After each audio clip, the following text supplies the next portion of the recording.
shoulder of that hand. Yung isang kamay natin, 2 fingers, thumb and middle finger under the chin. And yung thumb natin sa front of the chin, you open the mouth. And then don't forget to tilt the head. Ang tawag po dito, head tilt chin lift maneuver. So if gagawin ko siya sa sarili ko, tinitingala ko yung head and neck. That will open up the airway. So we give 2 breaths. Yan, make sure there's chest rise. Yan. Okay? So if we combine it with compression, it would look like this. So let's say, no breathing.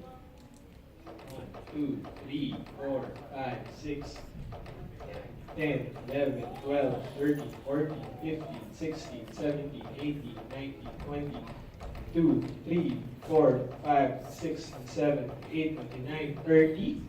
Then you give 2 breaths. 1 and 2, then you go back. So that's, ang one complete set niya would be 5 cycles. After 5 cycles, you need to check for breathing again. If there's still no breathing, you will continue performing CPR. Again, yung nakita natin can be done to adult patients.